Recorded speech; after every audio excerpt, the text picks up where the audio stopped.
Hey everyone, and welcome to season 2 of Death in Cambodia, Life in America, a podcast where I sit down with my father, Robert Chow, a survivor of one of the biggest genocides in modern history, the Khmer Rouge. He escaped to America with $10 in his pocket and built a distributing company, one of the largest donut distributors in the US. How exactly did a poor, starving boy from Cambodia build an empire and achieve his American dream? I'm Dorothy, his daughter, and your host for today's episode. Let's dive in.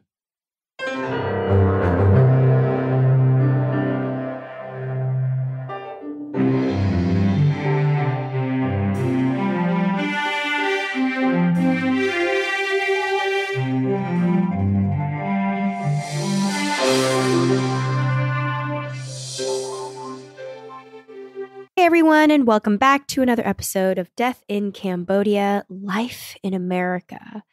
So last episode, we discussed a little bit about how Robert is starting to slowly find his footing. He found a bike behind a trash can and used it as transportation. He is having Mama buy chicken butt from the 7-Eleven down the street, and they are making somewhat of a life for themselves here in America. So let's find out what happens next. I can't figure out how many chicken butt that I can buy, 165. If you divide it by 65 cents, how many packages can we get? A lot. Yeah. So at your time at Jeffco too, I can imagine you said there weren't a lot of Asian people there. Were there None. No Asian people there? None. You were the only person there, especially you stood out because you couldn't speak English very well. You remember any bad people? Well, I think, not bad people, but they look at you like a stranger. Right. From somewhere in the universe somewhere. So an alien. You cannot blame an alien, yeah. And they try, but it's hard to, you cannot speak the language. What can you do? Right. You keep smiling at them. Yeah. Yeah. But yeah, few people just look at you like, look down. It's normal. That's what you expected? That's, no, not really. Not really. I thought that's the way it is. I just, yeah. But nobody was really, there wasn't an incident where they did something really, really bad to you because they thought you were so different. Not really. No. That's good. Not really. Yeah. That's good. Yeah. So you worked in Jeffco for how long? You were there as janitor now, and you're scrubbing toilets, and you are making money. How long did you stay there for? Stay there for probably 3 to 4 months.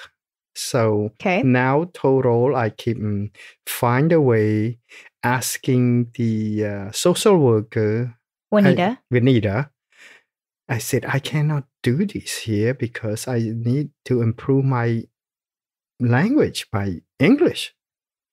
Because, I need to go to school somewhere, somehow, because this is not gonna do any better because language is so important. Right. Because I cannot. So she explained to me, you have to stay with your sponsor for 1 year. Bill Hoffman for 1 year. So then he not gonna be responsible for your family anymore. You can do whatever you want, wherever you want to go. And then at that time, I can, help you to move to enroll.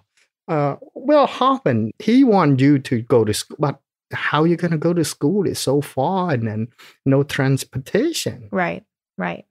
Not because he not want you go to school, but I think it's just hard. Right. Yeah.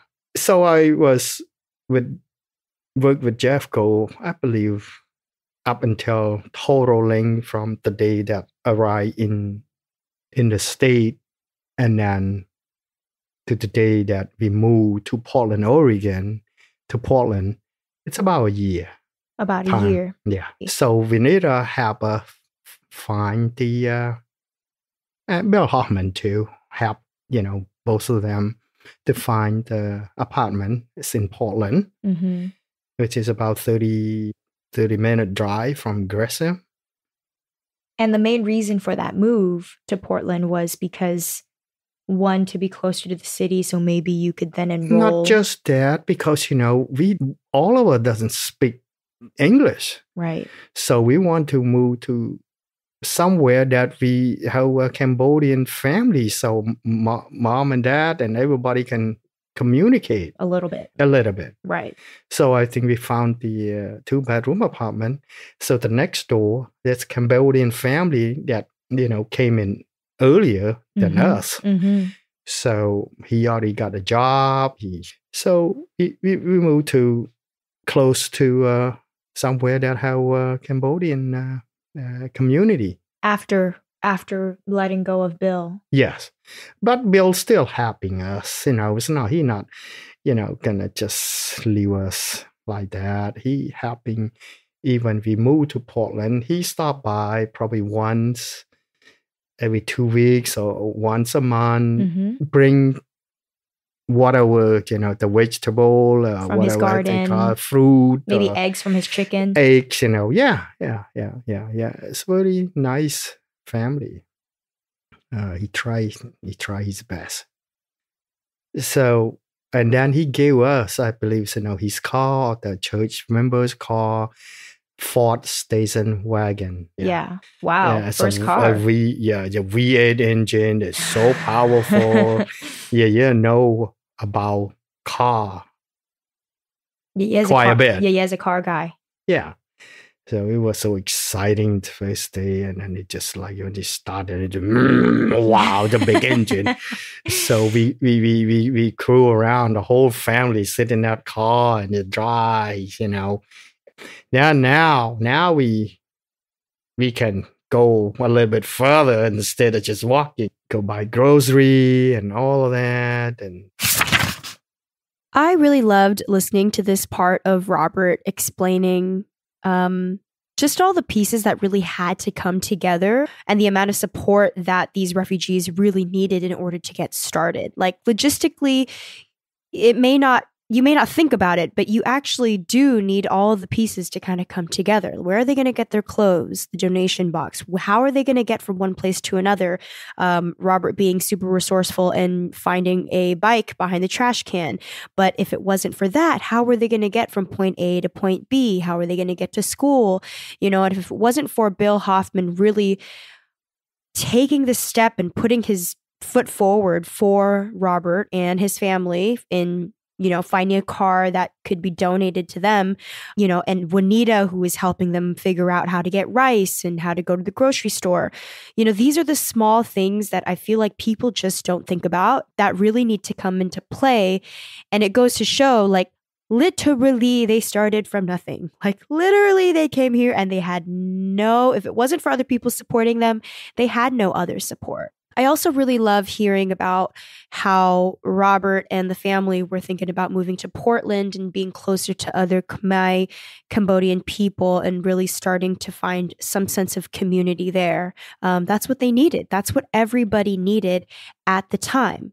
Helping each other out, finding their footing in this new country, and just supporting each other. Now we can... The first thing that I remember, I went to Albertson, I believe. And man, it just, I've been there, before, off and on with Bill Hoffman. Albertsons? When I was live with Bill. Right. And then, he always take me everywhere around, like a supermarket. I remember I said, oh my goodness. I said, what is this? When all kinds of canned food, all kinds that you never see in Cambodia in your life. Supermarket like that. I just couldn't believe that they have all kinds of stuff. Yeah. So meat, all kinds of meat, so fresh. Yeah. So Mama probably felt that same way too. Yeah. That we always looking for cheap stuff. like the one that the whole big bag, chicken, it's $1 something. Mm-hmm. And we didn't know any different, but we just keep looking the price. And some chicken that probably a little bit old, and they put on special. Right. Yeah. And then all we buy the one that running special. Doesn't matter how old it is. Then I start. Vinita helping me start find the school for me. Mm-hmm. It called English as a Second Language, ESL. Mm-hmm. Mm-hmm. So I go to the school at night after work. You still working at Jeffco? No, at that time, I quit Jeffco because it's too far. Now you're moving to Portland. Now you're moving to Portland. Yeah. And there's a whole lot more people in Portland too. Mama probably was happy that she had somebody to speak with. A neighbor that was Cambodian. Yes. Do you remember them? Yes. Clearly? Oh yeah. I think we still have his number up until now. I think he still lives in Portland? He still lives in Portland. Yeah. You guys probably helped each other a lot too. Oh yeah. I'm sure. Yeah. Where they can find a job, they can, tell each other, say, hey, let's go, apply in this place and that place. And, you were still the only working one in the family. At that time. Yes. Mm-hmm. Yeah. Yeah. Was staying at home. Mama staying at home. Yes. Kids were staying at home. Yeah. Okay. And then I got a job. Vinita found me the classes right. at night. Mm-hmm. Just English class. At that time, that's how I pick up quite a bit of language. At night. At night. What are the hours? I believe it's 6 o'clock, 6 to 9. You remember being a good student? No. Because there's no grade, no nothing, right? I mean, you just go in there and practice and learn. So you were the first one out of everybody to really learn English. Yes. At that time when we moved to that apartment, I didn't have a job for at least 3-4 months until we only stay in that apartment not that long because it's still far away. It's still far away from everybody. I see. And then we move again. Wow. We moved to close to Ming. And that on Power and 33rd Street. Then we found out it's a lot of Cambodian live in that apartment. For those who don't know, Ming is still currently a good friend of my father's to this day. And he is and has been part of the journey throughout the years. When we start talking about the business that my dad eventually opens called B&H or Golden Bake, Ming is still around. Ming has been here helping throughout this entire time. It's at least about 10 family. Wow. So we have each other, whoever doesn't have car, and then they go to school, they go to work. So we found out, so we decided to move to that place. So after we live in this apartment for about 3-4 months, so we moved to Portland. This one is getting close to downtown. I see. This is where a lot of the refugees were staying. No, it's about 10 to 15 families that live in that apartment. I see. So some of them already came like 3-4 years before us. So they can show us, they can teach us, 3-4 years, they probably missed the Khmer Rouge. They missed the Khmer Rouge. Oh, wow. How lucky. Yeah. So I think we moved to that. And then now we have really happy and community friends. Yes. So then I went to call Portland Community College, because in that community college you can pick up class, you can pick up math, you can learn whatever you want to learn. So Vanita is really the one that helped you with any questions that you had throughout this process, any kind of enrollment or, hey, I need this, I need that. Yes. She was the one that really helped you guys. Yeah. She the one that really helped us a lot. Did every family have a social worker helping them out? Yes. Every single one at that time, except the one that they already have a family in the United States. I see. So when they're arriving here, the family pick them up, and taking care of them. I see. The one that have no family here, they have social worker to help you. Yeah, because if you were sponsored by somebody who is not your family, then you need somebody else to help you. Yeah. So you guys are in this community and there's like 10, 15 families. You guys are so happy. That's probably when you made some friends. Yeah. Ming, which is with us today. And he helped me a little bit. Do you remember, now you're in America for a year and a half? A year, 3 months. Year and 3 months, year and a half. You remember thinking about like the big cultural differences between America and Cambodia, or you weren't really thinking about that yet? Oh, it's huge. It's huge different, but we never think about it too much because this is better, way better than what we came from. Whatever differences, we'll take it. We take it. Yeah, we're willing to learn. Doesn't matter. We'll get into it. We'll get used to it. Yeah, no, we're willing to learn. We're willing to absorb. It doesn't matter what, because it doesn't matter what. But here, this country here, I believe at that time when you work hard, you will have food on your table. Doesn't matter what, because here, after 1.5 years, I can see you have opportunity. Whatever you want to be. Whatever you want to be. In Cambodia, it wasn't like that? No. I mean, in Cambodian, there's no way you have a chance unless you're born in a rich family, you're born in a government officer, and if you're born in poor status. Just the chance that you very slim in Cambodia. Whatever you want to be, it's tough. Yeah, if you work hard, you want it bad enough, it will happen. That probably got you very excited. Oh yeah. So I was starting planning,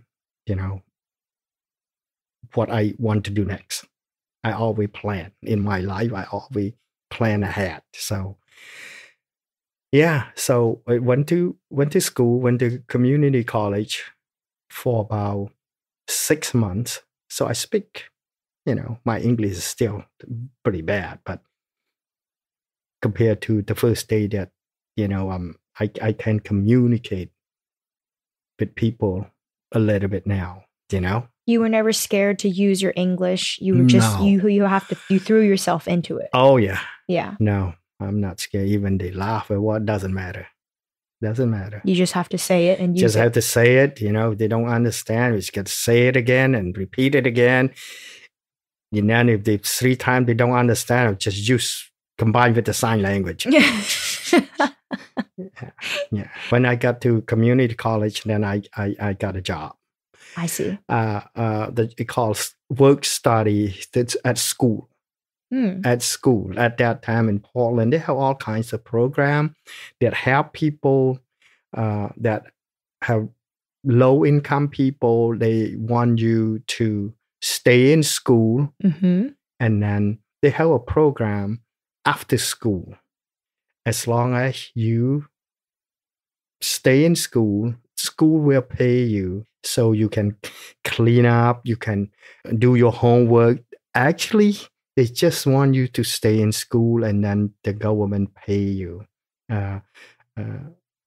hour. I see. That you can stay in school for 4 hours, 5 hours, and then they, school will help you out. Did you like school? No, I didn't really like school that much at all. You didn't ever like school? No. Yeah. Why not? I know the education is very important, but I think the language is so important. And Papa only pretty good in math. I mean, math, I'm good, but to study other than that, I like school just as the whole to support my purpose. That's the main thing here, because I have plan.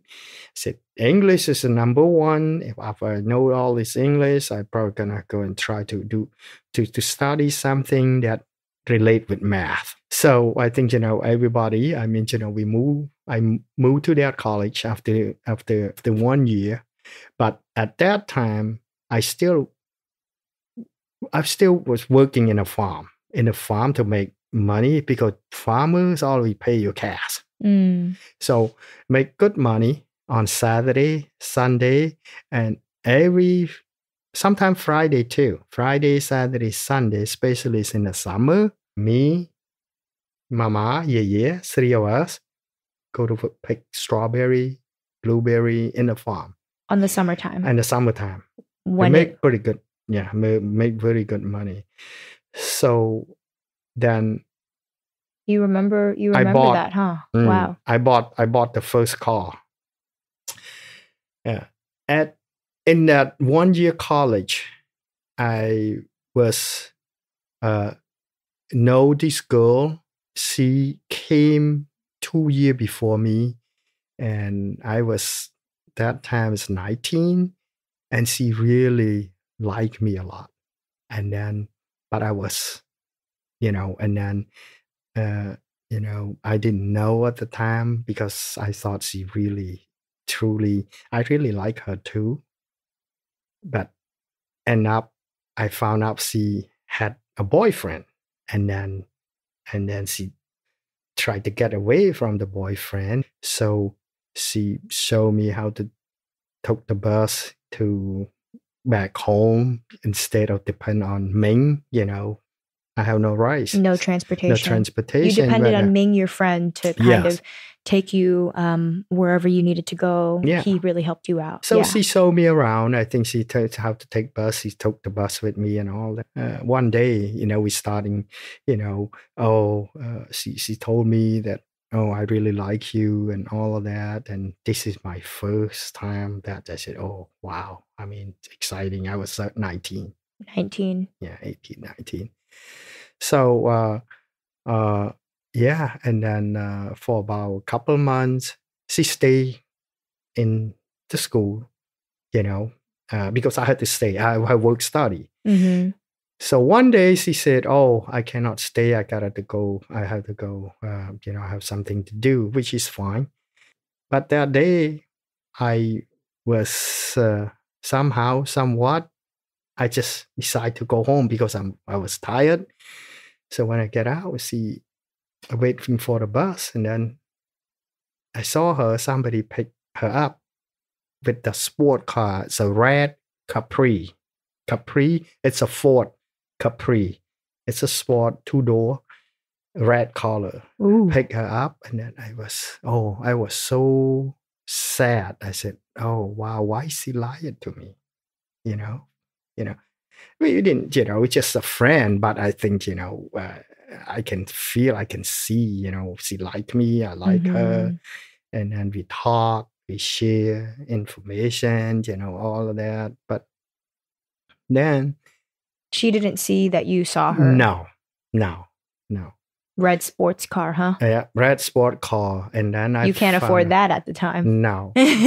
But I did though. After I saw that, I even give me more, what you call it? Motivation. Work hard.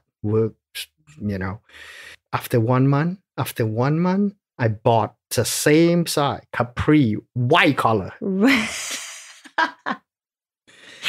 I told Mama, I said, I need a car. So whatever we save that pick up the money that save from pick up the strawberry, work in a farm. At that time, Capri only cost $8,000. $8,000. Was that brand new? What is that equivalent to the kind of car today?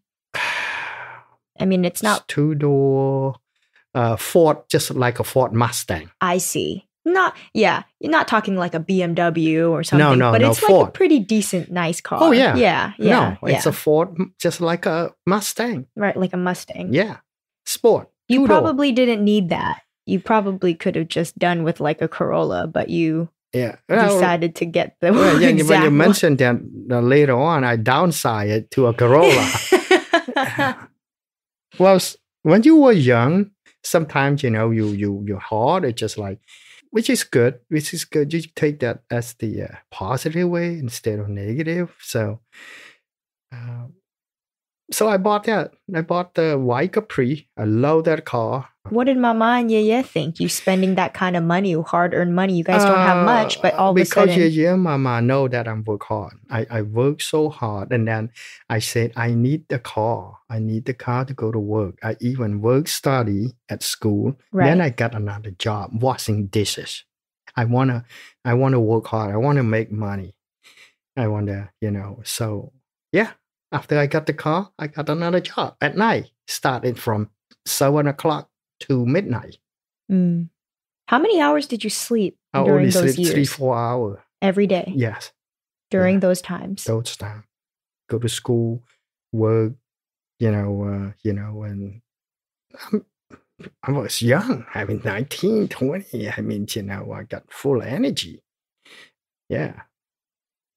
All the chicken butt, give you so much energy, Yeah. No, then I think, after we moved to that Cambodian community, now Mama starting cooking Cambodian food now because we know where to get the ingredients, the fish and all of that, But we still eat fat stuff, like pork belly and it was so yummy. It was so good. So then the same college, the community college, that's after my heart broken. It's not broken. We didn't, we just know each other a couple months, and then I found out one day I asked her, I said, who the guy that picked you up? Then she still lied to me. She still said, oh, no, that's just my friend. But later on, know her brother-in-law. Her brother-in-law, her older sister, husband, Ye's best friend. I see. So we found out. So we had dinner one day, and he mentioned, said, oh, her name Anong. Boyfriend, they're going to get married, so and all that. I said, So that's what I found out. Is the truth. Which is, the truth. So which is fine. When you got that car, did you let her know? Yeah, she know that I'm the different type of person, very strong, very independent, So, yeah, I think I remember, when she, the first couple weeks, when we talked on the bus, and then one time she put her hand on my hand, and then I almost pee on my pants. Yeah. Yeah, I guess that would be around the age that maybe the first time you get really excited about something like that. Yeah, love. Never fall in love. Not fall in love, but I think just start to trust, So I don't know what they call it, fall in love. But I think, in my teenage lives in Cambodian, we just try to survive. Right. Now, wow. Now you're living life. Yeah.